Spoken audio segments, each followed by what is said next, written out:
Good morning, everybody, and welcome to episode 90. It's Friday, the 16th of June. We've had a little bit of a break, but it's really great to be back. And just as you'll see from in front of you on the slide, we have got a really interesting theme today, which is bridging the strategy gap, or the gap between strategy and implementation, I think will be more accurate. So I'm Richard Chaplin, I'm your host for today. And I'm going to be joined shortly by Francesca and also by Tim Westall. But let's just explore a little bit about what this theme is all about. So what is striking, I think, is how underplayed the topics of strategy and change tend to be at most sector firms, despite their importance. And the tsunami that resulted from generative AI just adds a further level of urgency and complexity. So episode 90 of the show, we're welcoming Tim Westall, who's the managing partner of a boutique management consultancy, and I will introduce him shortly, or Francesca will, to be exact. And they have clients in both public and private sectors, and they've been working for nearly 20 years across those different sectors in that space. And we've asked him to share some tips on how can you as management team actually gain some competitive advantage through effective design and implementation of your strategy. So take you through some forum news because we haven't had a chat for a bit, which is fun. So firstly, don't forget to watch the videos. Hundreds are. Mentor Match, if you're interested in signing up for that, it's not just the program of matching mentors and mentees, but it's also the place where they can actually work together. And the new platform that we're launching in the autumn will actually, if you like, contextualize Mentor Match, because people will be able to not just have a mentoring arrangement, but also be able to find relevant content in our extensive content, and then through literally just sharing it, then make sure it gets into their mentees' content feeds. So I think that will add a huge amount of value to that program.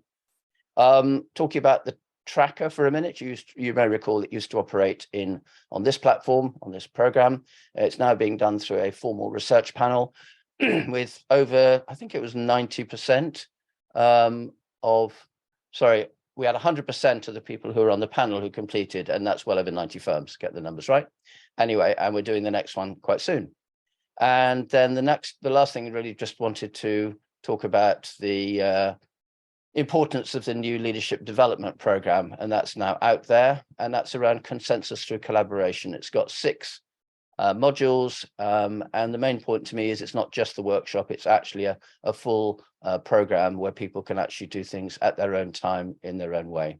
So that's the next thing I wanted to say as well. So I think at this point I will hand over to my colleague Francesca, who is actually sitting in her car today, hence the sort of slightly different view than usual, and she's going to be introducing our guest Tim. Over to you, Francesca. Oh, thank you very much, Richard. And of course, I'm Francesca Lagerberg, Global CEO of Baker Tilly International. And it's a pleasure to have Tim Westall with us today. Tim is with an organisation called April Strategy. And as Richard's just set out, he's going to take you through some really good insights around strategy implementation. We always ask our guests for a little bit of knowledge about them. And Tim wonderfully said he's a recovering engineer, a mechanical engineer, no less. So I think he'll bring a very practical view as well as a lot of experience and insight. So Tim, no further ado, over to you. Thank you, Francesca. Thank you, Richard. Good morning, everybody, and good to see you all on a Friday morning, and thank you for having me. As has already been said, I'm the managing partner of a boutique consultancy called April Strategy, and we focus on sharpening strategy, accelerating transformation, and building firm capability. And a lot of our work focuses on this gap that we see all the time between strategic thinking and actually making things happen. And this isn't unique to law firms. We see it in consumer goods, in healthcare, in automotive, in real estate, in all the places where we've operated. And for the last couple of years, we've been working fairly intensively in the legal environment. And I wanted to share some perspectives on the idiosyncrasies that the sector seems to have and some of the challenges and opportunities emerging. The first thing I wanted to say is I think in terms of strategy and implementation in the legal sector in particularly, disruption seems to have been dodged by and large to date. So many other sectors have been transformed due to technology, driving automation, disintermediation, fragmentation, the growth of new channels and so forth. But a lot of professional services firms seem to have escaped this. While the disruptors have garnered a lot of headlines, they haven't really threatened the large incumbents, which is interesting.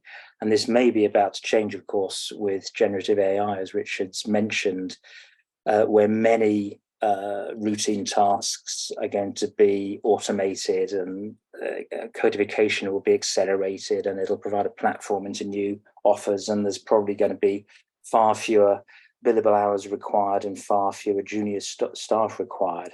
This has some big implications, both strategically and operationally. And as I said in the intro, one of our observations is that strategy as a topic tends to be underplayed in professional services. Now, if you define strategy as being about deciding where to play and how to win, it's all about competitive game theory focused around clients and their needs, based on, if you like, inductive reasoning, building a theory or a hypothesis about the future on a handful of testable assumptions. And a lot of those assumptions, if you hold them up today, they're looking rather questionable. And the way in which we've seen strategic thinking changing across multiple sectors is that it's less about 10-year visions and very long-term plans, and much more faster moving. If you like, the world seems to have moved away from the annual strategy gourmet experience to much more frequent strategy snacking, as we call it, regularly looking up, looking out, and looking ahead. And it's odd, in professional services firms, they tend to downplay it, and management and leadership in general. It's kind of referred to disparagingly as admin. The real heroes acquire kudos for more lawyering rather than management. And many, sometimes quite senior partners, seem to lack an appreciation of the importance of strategy and lack that sort of owner mindset you see in other categories. And this creates a default behavior that we've seen of if you like, exhortations for more lawyering, put your rates up, get your costs down, but without actually questioning the underlying assumptions on which strategy is built. So if you take as an example, the sort of pyramid apprentice model, which most professional services firms are based on, AI strips out the requirement for much of that low-level discovery work. And in the future, the value is likely to move up to interpretation and connection to the rest of the client's agenda, that strategic advisory space, which implies less of a pyramid model and maybe more of a cube, where acquisition and retention of top talent is going to become a lot more important than it already is. The next point I wanted to make is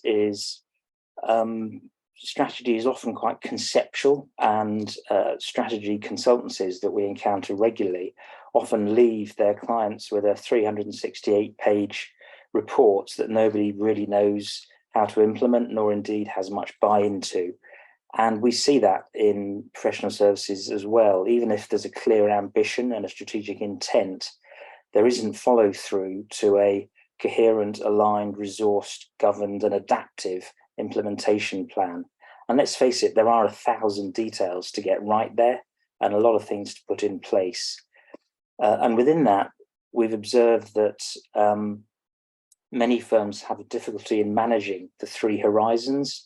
If you like, horizon one around performance of the organization today, evolution towards the future, and then innovation on horizon three. And some don't even recognize those three horizons and spend 95% of their time and effort just on delivering for today, and kind of see it as a choice. Do I innovate or do I perform? Whereas, of course, it's about doing both. And many just give it to Bob to do on Wednesday afternoon if he has time, which is fairly adequate.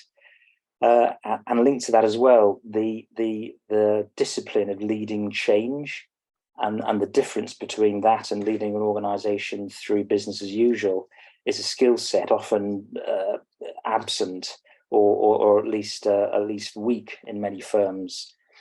So we think that kind of turbulence is guaranteed in law and in professional services generally. We've got multiple demand and supply side threats. We've got the impact of AI. We've got the growth of niche players. We've got clients taking back control. We've got an opportunity to unbundle and reassemble the value chain. A lot of ALSPs are building, if you like, low cost commodity factories to do much of what legal law firms used to do. So if you're an executive in this space, you've got to learn to live with a sort of a dual mindset, a pragmatic acknowledgement, if you like, that the fundamentals are sound, but also a healthy paranoia about emerging technologies and competitors. And our view is that the most nimble will prevail. It's kind of survival of the fittest in a literal sense, those most vigilant and able to continuously adapt to their changing environment, both strategically and operationally. Richard. Thank you, Tim. That was really, really helpful. Let me start off with some questions, and I know Richard will come in as well. The move from a sort of a beautiful strategic plan that looks great on the page, and actually the difficult work of implementation, I think is a huge challenge for all professional services firms. From your experience, how do firms really turn that lovely, brightly coloured, 365-page brochure into something that's real? What have you seen where you've seen organizations that have truly taken their strategy and brought it alive? Is there any sort of use cases that have made you go, yeah, that has really helped deliver the execution? Yeah, I mean, there are a couple of law firms we work with over the last couple of years where we've done just this, and also in the automotive space. And essentially, we believe you need a strategy for implementation, if that makes sense. And rather than it being a deterministic exercise, it's a constant listening, testing thing where you're going up and down and getting feedback and refining your approach. And the kind of principles we work with are, think of it as a three-prong campaign, where there's a political bit, which is about persuading key stakeholders. There's a marketing and listening bit, which is about engaging, and rather than just selling, but helping people figure out what it might mean for them, because you can't work it all out. You can't tell everybody across the whole organization. And thirdly, there is a military bit, the project management Gantt chart bit. You need that, but you also need to be thinking about persuasion and about engagement, and bring all those three together. So we view it as a campaign to be designed. We borrow a lot from the world of politics, actually, where it's about lots of conversations, lots of listening. And I think many people, the word cascade, people talk about cascading strategy. That's a really unfortunate word for us, because that implies you're just pushing it down and it's happening to you. Whereas if you're on the receiving end, you need to be able to question and challenge, and you need some help in figuring out what it means for you. So we spend longer to make it stick, I guess, would be the way the approach we take, and view it, as I said earlier, as a human challenge rather than a technical challenge. Putting the plans together is relatively trivial compared to getting people's hearts and minds engaged. So perhaps I could ask a question now. Just reflecting on the really the neuroscience of how people change behavior. The word change everybody hates, and you are typically going to be bringing change, whether you like it or not. Otherwise, they wouldn't hire you, I suspect. Yes. How do you make sure you get that balance of pain and reward right? Oh, that's very tricky. And this is where there are, as I mentioned, there are 1,000 details to attend to. And without wishing to trivialize it, there's a mix of carrot and stick required. There's a mix of hard wiring and soft wiring to attend to. So within professional services, one of the things that we've been trying to do in this one firm is to encourage collaboration across silos and practice groups, which doesn't come naturally to many. It requires you to trust your colleague, to risk your client relationships by passing across to somebody else. When you've got a mate in a partner law firm, you know who is actually more trustworthy and known to you. So incentivizing people to do different things is part of it, as well as asking them to. So make it in their interests in terms of reward, as well as, if you like, positive exhortation. So you have to look at all of those factors, the structural and the governance and the reward and recognition, as well as the if you like, the positive, it's good for the strategy message. And Tim, when you mentioned some of the disruptors happening in the professional services industry, and I know we're all getting very excited about generative AI and the different elements of that. When something that becomes along that's so significant that in terms of strategy implementation, how are you seeing firms respond to it? Are they generally going back to their strategy and rethinking, or do you think that a lot of people just sit on their existing strategy and wait and see until there's something a bit more concrete? What do you think is the right thing to do around that? That's a really interesting question, Francesca. I think when you look at the professional services model, it's pretty good. When you look at its history of generating value for clients and for partners, it's pretty good.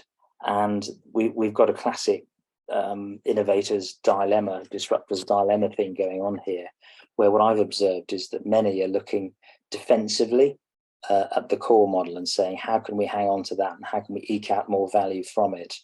Whereas generative AI and a lot of the other, if you like, potentially commoditizable aspects are being seen as maybe doing somewhere else, maybe do as a separate organization or as a spin-off or outsource to somebody. I haven't seen any who are looking at how do we evolve that core model, that core partnership model. People seem to be fighting shy of that at the moment because it really is not obvious where you take it. That doesn't mean you shouldn't look at it.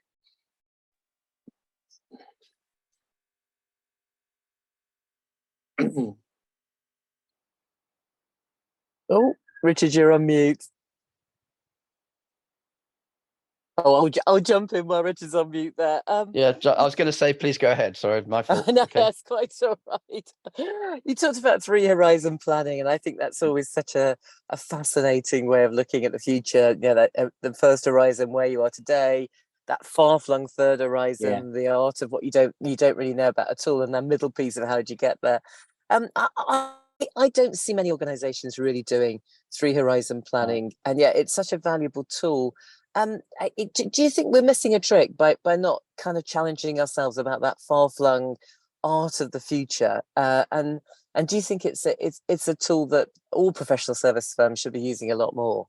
I do, and I think one of the things that tends to happen is that many firms do have, if you like, futurologists and innovators looking at far-flung space, but they're decoupled from the rest of the organization. And to some extent, they have to be in order to be able to look in a, if you like, an unfettered way at what might be. But the bit, I think the real gap, and this isn't exclusive to professional services, is that linkage between Horizon 1 and Horizon 3. So that push-pull effect, pushing to improve what you've got and pulling towards what you want to be. And I've seen a few times, you have this notion of oil tankers and speedboats, where wheel the oil tanker, let's set some innovative speedboats off to explore pastures new, mixing my metaphors, sorry. And of course, they just disappear off over the horizon. And what's the point of that? There's got to be some connection between them if they're to be part of the same organization and add value to the same organization. And I think one of the toughest tasks for the CEO is managing the competing attention of what we call the improvers on Horizon 1 and the disruptors on Horizon 3. And the force of gravity and all the forces in play are heavily skewed in favor of the improvers for obvious reasons. So the CEO has to make decisions that favor the disruptors, but not in a way that annoys the improvers too much. I think that's a really, really delicate role. And you can put structure and governance around these processes. And a lot of the time when we find ourselves in transformation programs, they're in that space, they're on Horizon 2. They're helping the organization bridge from what it is to what it wants to be, based on an appreciation of what is and inspired by Horizon 3. That's the space, if you like, for making disruption a constructive force rather than just a peripheral irritant, which I think it still is to many. And I mean, lots of different organizations have done this in different ways. sometimes you can create spin outs and you can incentivize people to go away and set something up and undertake to buy it back at a guaranteed valuation basis X years later. Seen that happen in a few of our clients. The other thing you can do is to have people on the board of the spin out whose job is to create the connectivity with the mothership, if you like, to ensure that it becomes part of the whole. But it needs a lot of careful design thinking, and we've seen quite a lot of careless thinking where it's just sort of thrown over the hedge to a team that's given too much autonomy or just given to consultants.